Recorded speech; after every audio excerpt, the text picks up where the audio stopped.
everybody, we're back. My first guest tonight stars on the enormously popular HBO series The Sopranos. Please welcome Michael Imperioli.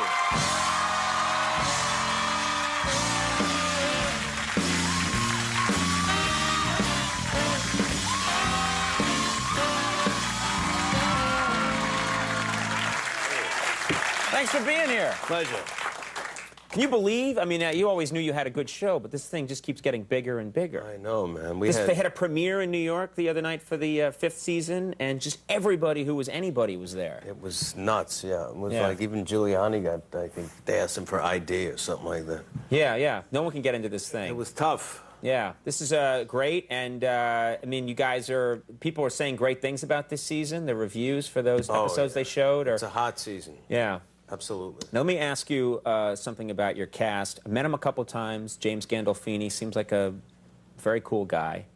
But when you watch the scenes, especially the scenes between you and Gandolfini, he seems like he'd be a scary guy to act with, because when he is so good at acting mad that sometimes, I swear to God, you have to be... And he's such a big guy, you've got to be scared doing those scenes with him. Yeah, he's a great actor, and he's a passionate actor, and he's... You know, everything I do with him, he's always grabbing me, saying, "What the hell are you doing, Christopher?" Right. You know, right. Every scene is pretty much. It's like the Skipper and Gilligan. It's exactly that. That's the dynamic. That's a template that we based. Isn't he now? This season, he's hitting you with his hat a lot. I've noticed. And you know, it's like he always grabs me by the collar all the time. You know, and he's a big guy. He's a strong guy. He gets into. He's a great actor. Right. So someone grabs you by the. You know, they're grabbing you like this, and you do it 20, 30 times to get the scene finally, and then you get, like, I have to explain to my wife why there's these, you know, red marks all over my neck. Which I tell could him be it's a Jimmy problem. and says, "Oh, that's okay." That could not go well for you, yeah. She knows it's him. Because he gets into it so much that he actually roughs you up a little bit sometimes. Yeah, that's an occupational hazard. Okay. Hey, it happens on talk shows, too. Sometimes I really have to lose it on a guest, and you don't want to see that, because I got the guns. Gets rough sometimes. Don't laugh at that, yeah. So the other thing I've noticed, and I think we've all noticed about the show, is that Tony Soprano, James Gandolfini's character, is eating constantly. And, you know, whenever there's a scene, he doesn't even have to be in a place where there necessarily would be food. If he's in a scene in a gas station or deep in the desert, he's always eating pasta or, well, you know. all of us are. You're always all eating. It's part of the show, but, you know, if you watch...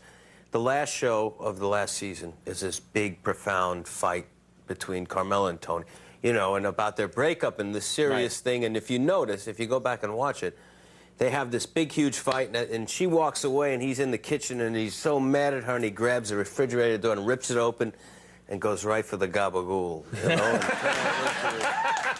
And it's like... Which is what you got to do when you're angry. We lifted that from Shakespeare. Right, yeah. Henry V. Right, There's a scene in the gabagool scene. Yeah, yeah. Othello always eating gabagool. Eating gabagool. There's a lot of gabagool in Shakespeare. That's right. Yeah, and I would, you know, I have to say, as a viewer, when I watch that show, I get really hungry because the stuff always looks so good too. Is there just a lot of food on the set? Yeah, there's a lot of food all around, you know. But it's like when you start eating meatballs at 7 in the morning, by noon, they're not so good anymore. But then 4 in the afternoon, they get really good again. You get hungry again. Now, I heard, I don't know if this is true, that the show, The Sopranos, the people that work there have heard from real people in the mafia who've given their critique of the show. We've gotten some critiques. Well, what happened was early on there was a scene at a barbecue in the backyard, and Tony Soprano's there in shorts, and somehow Jimmy got a call from somebody saying, "We love the show. It's very good, but a Don doesn't wear shorts."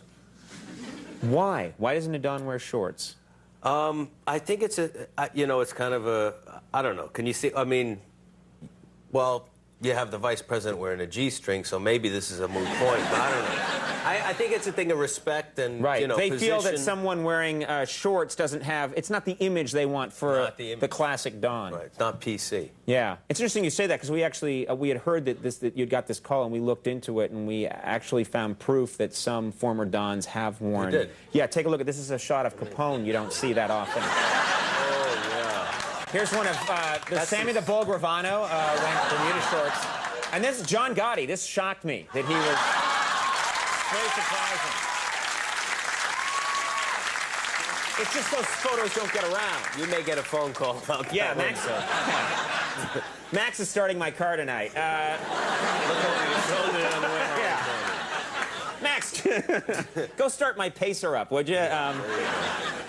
Now, this is interesting. I heard this quote that you had said this. I don't know if this is true, but that, you know, of course, The Sopranos is a great show, but it can be quite violent. I think the violence is handled well. It's artistically done, but you sometimes find those scenes difficult because you don't like to watch violent things. No, I don't find them difficult to play, because when you're playing it in the show, you see all the gimmicks. You know it's fake. You see the fake blood and the squibs blowing up. But I have a problem watching violence in movies. I don't know. I'm very uncomfortable. You know, I'm resistant to go see Passion. I'm sure it's great, but I'm worried about, do I want to watch a man being flogged with his, you know, rib cage exposed for half an hour? I don't know. It tears me up. I don't know what that is about. Well, no, I think that's actually the correct response. You know what I mean? That says something about our society when you're going like, I don't know what's wrong with me. I have trouble watching a man beaten to death for an hour. I apologize. Right, that's true. I don't know. Don't apologize for that. How many more seasons? What's the plan for The Sopranos? The plan is we're about to, Sunday night begins the 5th season. We have 13 shows. And yeah. Which is good. Sunday. And we're going to go back next year and shoot the final 6th season. Will be a final season. And the plan is to do 10. You're going to do so that's going to be it. You're going to stop after that. That's going to be it. Yeah. Any idea of how it's going to end? I don't know how it's going to end, but I'm sure it's not going to be pretty. It would be very strange if everybody just hugged and got into a Suburban and drove off. Exactly. Let's go to the beach. Okay, yay! Yeah, that's why they don't let me write those shows. Well, the season premiere of The Sopranos airs Sunday night at 9 on HBO, and I'm sure I don't have to get the word out on that. But, Michael, congratulations to you. Thanks a lot for coming by. Michael Imperioli, Keenan Thompson coming up. We'll take a break. We'll be right back.